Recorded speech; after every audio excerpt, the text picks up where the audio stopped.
everyone, I am so excited to do this video.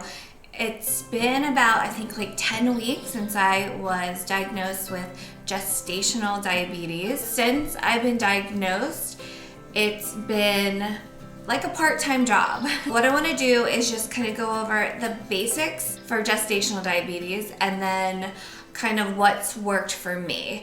Everyone's going to have a different sort of instructions or protocols from their doctors and nutritionists, but and also really you have to trial and error.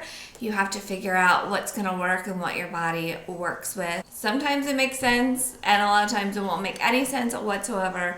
Why some things will spike your blood sugar and some things don't. I've also done videos about every 2 weeks, sort of what I've ate and just sort of like a day in the life of dealing with gestational diabetes.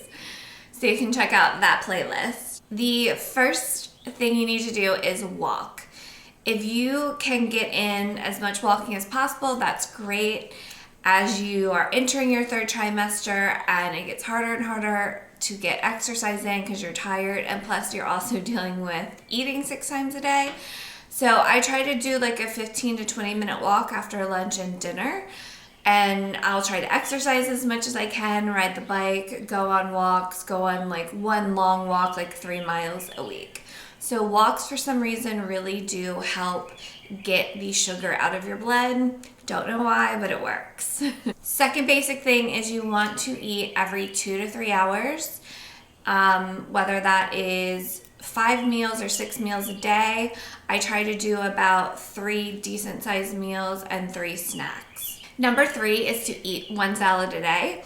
I don't know why, but whenever I eat a salad, my blood sugars are low, like 105, 108, 110. And I'll even do like whole grain crackers with cheese as well. So the carbs would be in the whole grain crackers. Don't go crazy, but I think the roughage or something from the salad and the lettuce really helps with your blood sugar. Number 4, water. It's pretty much all you can drink. I think there's like 60 carbs in sodas, which is more than your whole meal. So soda's out of the question. I drink water. I drink coffee, and then probably 3 times, 4 times a week, I'll do unsweet iced tea with like a splash of lemonade, or sparkling water with a splash of lemonade, and just a splash. Number 5 is to find some sort of guide or resource to help you count carbs and to make it easier. My nutritionist gave this to me. It's called Planning Healthy Meals by the Diabetes Education Program. So I found this really helpful. It's a quick guide, and like everything right here is 15 carbs, and it gives you the measurements. So it just makes it really easy if you are making homemade meals.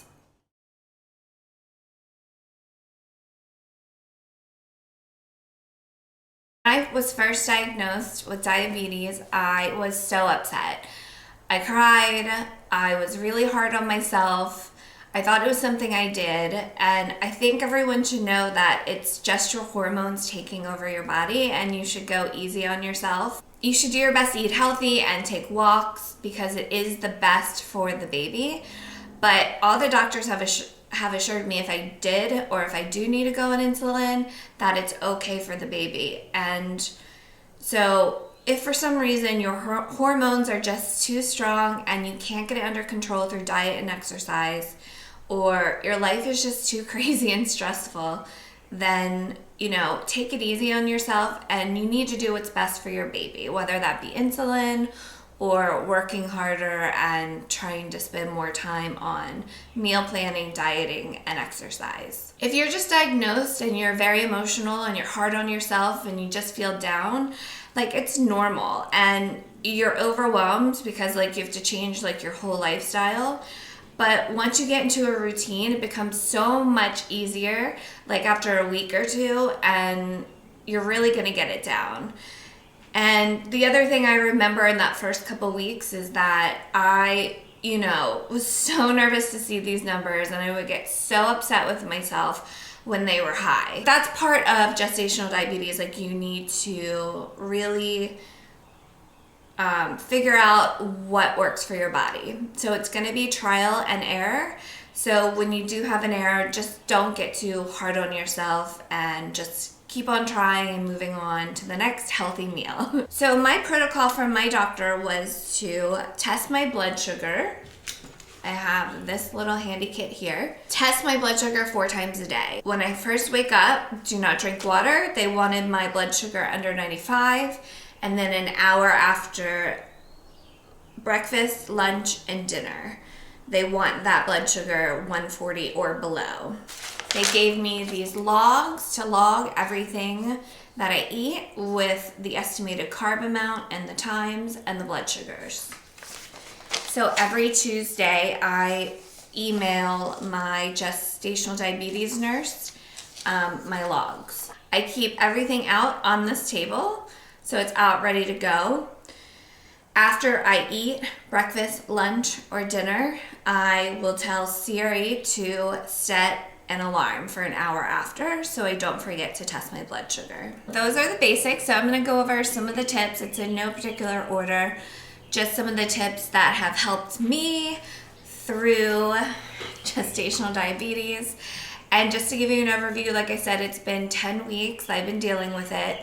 About a couple weeks ago, my doctor said that they want to put me on glyburide to help with my morning sugars because half of my morning sugars were a little high. And I took it one day, and the next morning, like, my sugars were in the 60s, which they never are. They're always like between 80 and 98 usually. Sometimes they've been like 105. And that's your fasting sugars in the morning. So I took glyburide that one night, and the next day I broke out in hives all over my stomach and on my cheeks. So I stopped taking that. They said, obviously you're allergic. We can put you on a low dose insulin, but let's monitor you for another week and see if you can get it under control. That lit a fire under my butt, and I got it under control. If you can, you want to eat at home or make meals at home as much as possible because there's so much sugar and salt in food in restaurants. And there were a couple places where I looked up the carb count before I went and ordered, and it was within my carb count, but it would spike my blood sugar. So I don't know if their carb count was wrong or it was just too much sugar in the food. So eating out really makes it difficult to keep your blood sugars within the right range. Don't be creative with your meals. Find meals that work for you and repeat them all the time. My first 2 meals are usually the same, I would say like 80% of the time. I have Boost Glucose Control, which an entire bottle is 16 grams. And I usually do about a half or 3/4 of one of these, so 8 to 10 grams of carbs with the 12 ounces of coffee that you're allowed to have when you're pregnant. So that's what I have for breakfast, and then I'll test an hour later. And then about 2 hours after that, I found these high protein bagels. I think they're by P28. So it's 28 grams of protein and 25 grams of carbs. So I only do a half of one. So that's 12 carbs. So I toast this with cream cheese, which has a little bit of protein in it, and the everything but the bagel seasoning from Trader Joe's, which is unbelievable. So I put that on the cream cheese and then sliced cucumbers and a slice of tomato, and that's my snack. Yeah, so I pretty much eat those 2 meals, and my blood sugars are always good after breakfast. If you know you won't be home, then meal prep, prep your meals and make sure you have them with you and your blood sugar kit with you as well. Buy extra cutting boards. That way, if a cutting board's dirty, you have extra cutting board around, because veggies are key to keeping you healthy, your baby healthy, and your blood sugar down. Buy extra measuring cups, because when you count carbs, you need to measure food if you are making food yourself. So having like 2 sets of measuring cups, I just bought cheap ones from Target. That's really helpful to have. Another thing is I have disposable everything, red Solo cup, paper plates for sure. I go through those so much. The first couple of weeks, I was running the dishwasher constantly. So I got paper plates and forks, disposable forks, napkins, and of course, cups. So you want to avoid sugar and salt as much as possible, and you want to make your own food, and the best way to have good meals without sugar and salt is to use spices.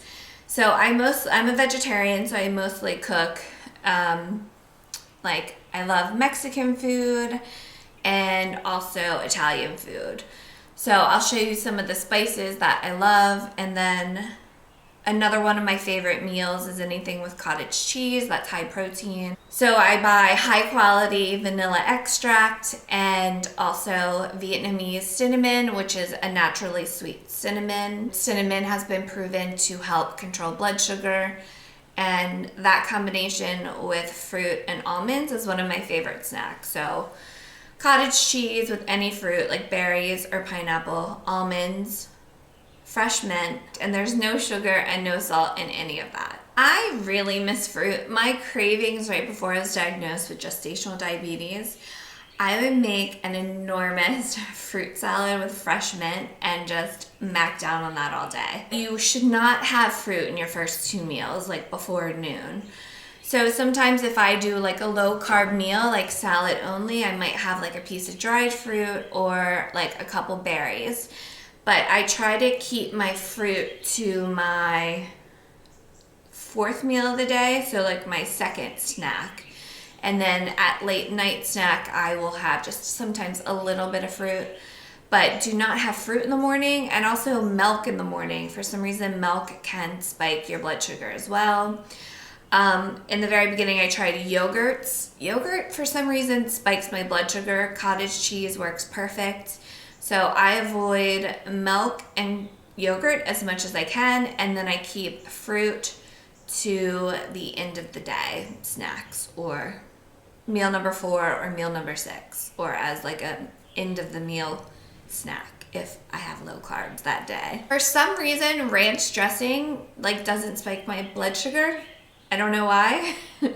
I've always been someone who never eats creamy dressing. I like oil and vinegar, but to be healthy, I just think it's so much better for you. Ranch dressing works and it fills me up and I love it. So yeah, I've been eating a lot of ranch dressing on my salads. And if you're just like eating a side salad with like a quesadilla works for me too. I don't know why. Trader Joe's has the best homemade tortillas. So I'll do like a veggie quesadilla with a side salad, which is lettuce and ranch, and my blood sugar's always like fine whenever I eat that for lunch. It really sucks that you can only drink water pretty much, but make it fancy. I will make mint ice cubes all the time. Just take fresh mint, put in an ice cube tray with water, and you have fresh mint ice cubes with LaCroix water and a big chunk of lemon. Sometimes I will throw a splash of lemonade in there or like cranberry juice. It shouldn't affect your sugars. It's so refreshing, and it's just a change up from the plain flat water that we're drinking all day, which you should be drinking all day. The last tip is just exercise. Summertime, springtime is finally here, and we've been cooking out more. My favorite is the quinoa cowboy from Trader Joe's. It's the best like veggie burger in the world, I think. But it is high carb, and I do eat it on a bun, and instead of like corn or chips or anything, I'll do like a side salad with ranch. And whenever we cook out, I always make sure we go for a decent walk after. It really helps with the blood sugar. So walking, especially if you have a higher carb meal. And I did read in my research that you really want to exercise every day or every other day. And if you can't exercise every day, you don't want to go 2 days with no exercise. It's just not good for you. So at least do every other day, and that can be as simple as just 2 10-minute walks a day. They said most of the time this goes away after you give birth. One of my sisters had it with her first baby, and then my other sister had high blood sugar with all of hers. So it is hereditary, and a lot of times there's nothing you can do about it. And the other thing that my doctor said recently is that as your placenta grows, there's more hormones being produced, and sometimes your blood sugar numbers just get out of control and you cannot control them, and the only way you can is with insulin. So again, don't be hard on yourself if diet and exercise aren't working for you. So I've only gained 14 pounds my whole pregnancy. I was overweight when I started. Since 28 weeks though, I haven't gained any weight. Sometimes I'll even like go down a pound, and obviously she's grown a lot, the baby. So that just means I've lost weight, and my husband says that he thinks my face looks thinner. It's not only good for the baby, it's clearly like a better diet for me, and maybe I'll even stick with it through breastfeeding, we'll see. The other thing is I get monitored by maternal fetal medicine, and she is in the 40th percentile for growth, so she's not a big baby. And my fluid levels have been good, and they monitor that twice a week. So those are my tips for gestational diabetes. Again, I'm not a doctor or a professional. This is just what works for me. So be sure to talk to your doctor or nurse and consult with them if you have any questions. And if you have any tips, be sure to leave them below. Good luck to you guys if you're dealing with gestational diabetes. It is so hard and emotional, but I wish you all the luck, and I send you lots of love. And thank you for watching, and I will probably do one more what I ate video, assuming she doesn't come this weekend. If you haven't already, you can subscribe here by clicking on my face, and I will put a link here to my gestational diabetes playlist with all the videos I've done about gestational diabetes. Bye guys, thanks for watching.